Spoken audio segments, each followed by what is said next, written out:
Let me ask you a question. What would you say if you only had a few hours left to live? Not what would you do? What would you say? Over 2,000 years ago, celebrated today on Good Friday, Jesus Christ spoke 7 statements, just over 70 words, as he was dying for 6 hours. 7 statements, 70 words. These words, they're just not random. They're strategic. They're steeped in quantum principles. They're a blueprint for how you and I think, feel, and act and create our life. Quantum physics tells us what you can't see is creating what you can. That cross, it was the greatest unseen transformation in history. Want to hear the 7 statements? Here they are. Statement number 1, Father, forgive them, for they know not what they do.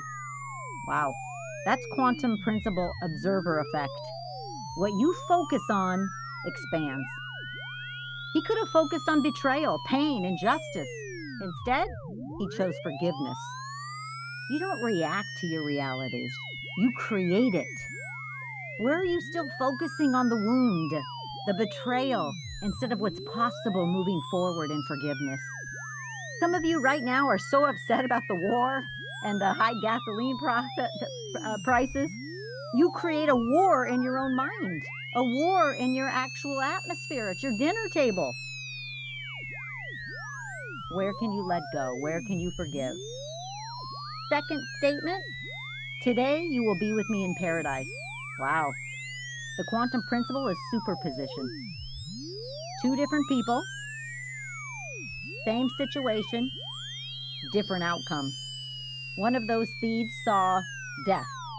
The other one of those thieves saw a king.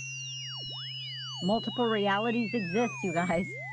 Belief determines which one you step into. Your life isn't fixed, it's selected. Third statement, woman, here is your son.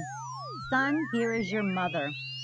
This is what Jesus spoke to the Apostle John and his own mom. I love this statement number 3. The principle is entanglement. You're never alone.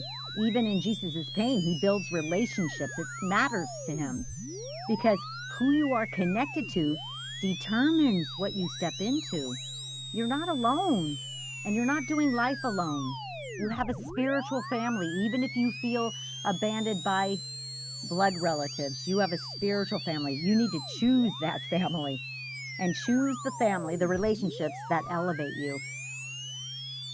Fourth statement by Jesus, my God, why have you forsaken me? Ooh, this is a tough one.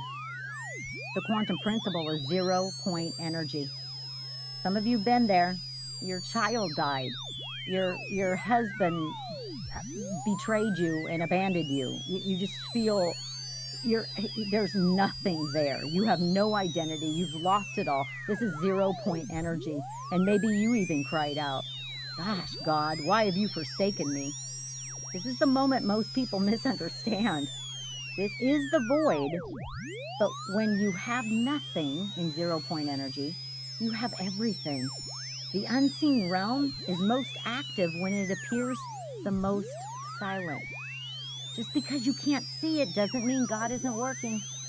And when you feel the most broken, you feel the most alone, you feel the most lost with no identity, that's when you have all possibility available to you because you're not clinging on to anything. Anything is possible. The 5th statement, I thirst. Just 2 words. The 5th statement was, I thirst. The quantum principle is resonance. Even the Son of God expressed a need because what you acknowledge, you can receive. What are you denying right now? Denial blocks flow. What are you pretending you don't need?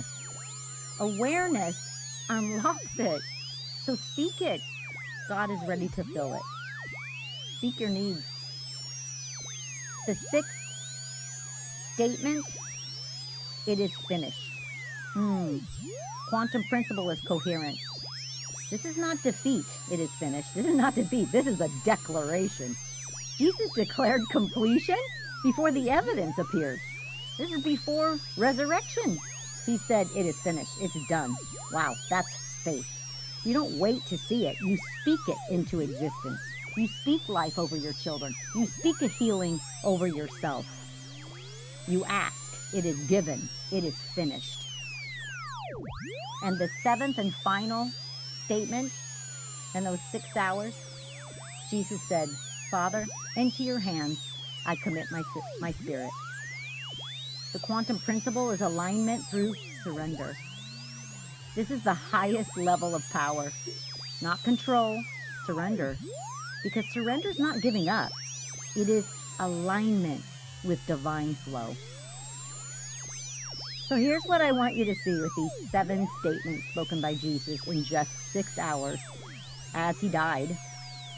The cross was not just suffering, it was a model. It's a blueprint, it's a masterclass in how to think, feel, and act in our lives when everything is on the line.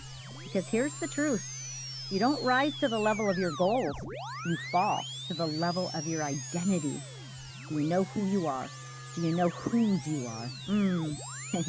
Tap into these 7 quantum principles modeled in the last 6 hours of Jesus' life by those 7 statements, just 70 words.